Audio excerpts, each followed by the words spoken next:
Bismillahirrahmanirrahim. Assalamualaikum warahmatullahi wabarakatuh. Selamat siang anak-anak, apa kabar semuanya? Semoga semuanya dalam keadaan sehat dan tetap semangat ya, agar kalian semua bisa belajar dengan sebaik-baiknya pada pertemuan kali ini. Baik anak-anak, sebelum kita memulai pembelajaran kali ini, alangkah baiknya kita membaca doa terlebih dahulu. Berdoa mulai.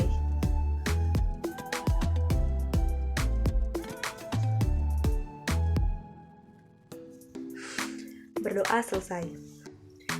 Baik ya anak-anak, ibu absen terlebih dahulu ya. Siapa saja yang tidak masuk pada pertemuan kali ini? Rara dan Nadia, Bu. Kalau Rara izin. Ya, Nadia kenapa? Nadia sakit, Bu. Oh. Siapa lagi yang tidak masuk hari ini?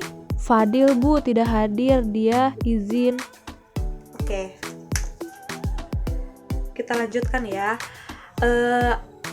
Apakah ada yang masih ingat pada minggu kemarin kita belajar mengenai apa? Tentang isi teks eksposisi, Bu. Lalu, mempelajari tentang gagasan umum dan gagasan khusus. Ya, bagus. Satu lagi kita membahas tentang apa? Jenis-jenis paragraf berdasarkan gagasan utamanya. Nah, bagus. Ternyata kalian masih ingat ya. Baiklah, akan Ibu lanjutkan. Jadi, pada pertemuan kali ini kita akan membahas mengenai struktur teks eksposisi dan kaidah teks eksposisi. Apakah di sini kalian ada yang pernah membaca apa itu struktur dan kaidah teks eksposisi? Belum, Bu. Baik, jika belum, silahkan kalian menyimak penjelasan yang akan Ibu paparkan berikut ini. Halo semuanya, jadi pada pertemuan kali ini kita akan membahas mengenai struktur dan kaidah teks eksposisi. Jadi struktur teks eksposisi terbagi menjadi 4. Yang pertama judul, yang kedua pernyataan umum atau tesis, yang ketiga argumentasi atau alasan, dan yang terakhir yaitu simpulan. Yang pertama yaitu judul. Judul hendaknya menggambarkan sesuatu yang dibahas dalam teks eksposisi. Judul hendaklah ditulis dengan kata-kata yang singkat, menarik, dan syarat akan makna.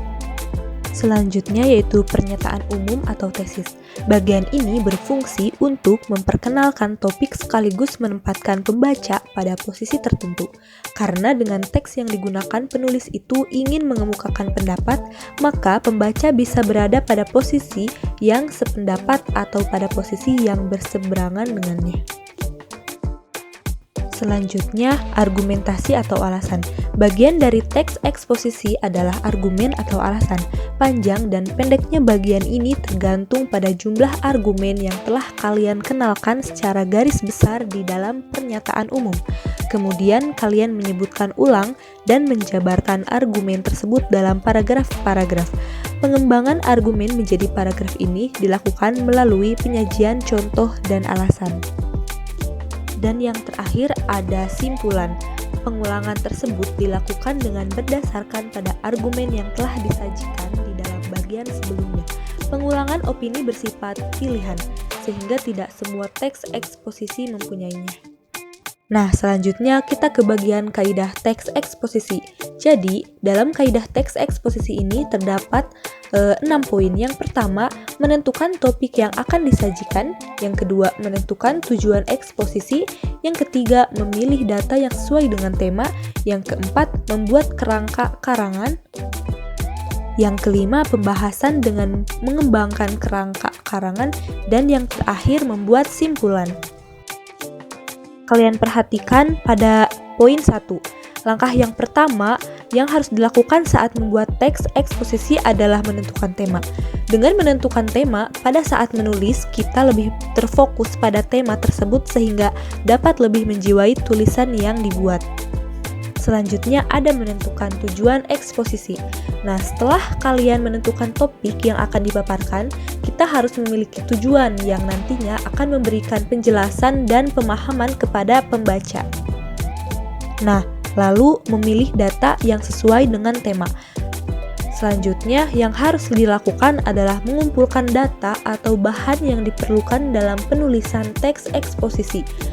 Bahan data diperoleh dari buku, majalah, pencarian di internet, surat kabar, maupun wawancara langsung. Selanjutnya, pada poin 4 yaitu membuat kerangka karangan. Sebelum pembuatan kerangka eksposisi, terlebih dahulu membuat kerangkanya secara lengkap dan sistematis. Selanjutnya, pada poin 5 ada pembahasan dengan mengembangkan kerangka karangan. Setelah kerangka karangan tersusun, mengembangkan secara lebih lengkap lagi agar ciri-ciri eksposisi dapat tersalurkan, eksposisi yang bersifat informatif, objektif, dan logis. Dalam karangan ini, pengarang lebih menjelaskan maksud dari topik itu dengan menyertakan bukti-bukti yang konkret sebagai penunjang dari pembahasan itu. Dan yang terakhir ada membuat simpulan. Sesuai dengan tujuan menuliskan sebuah karangan eksposisi, kesimpulan harus sejalan, bahkan harus memperkuat tesis tersebut. Nah, anak-anak, bagaimana setelah kalian menyimak penjelasan yang Ibu paparkan tadi? Apakah ada yang ingin kalian tanyakan? Sudah ada, Bu. Jelas, Bu. Tidak, Bu, sudah paham. Baik ya, jika tidak ada yang ingin kalian tanyakan, di sini Ibu akan memberikan kalian sebuah tugas. Jadi tugasnya itu silakan kalian membuat teks eksposisi beserta strukturnya. Nanti besok minggu depan dikumpulkan, lalu Ibu akan tunjuk salah satu dari kalian untuk mempresentasikan hasil tugas yang kalian kerjakan. Baik ya anak-anak, mungkin pada pertemuan kali ini cukup sekian. Mohon maaf bila ada kesalahan. Sampai jumpa di pertemuan berikutnya dan jangan lupa kerjakan tugasnya. Wabillahi taufiq wal hidayah. Wassalamualaikum warahmatullahi wabarakatuh. Terima kasih.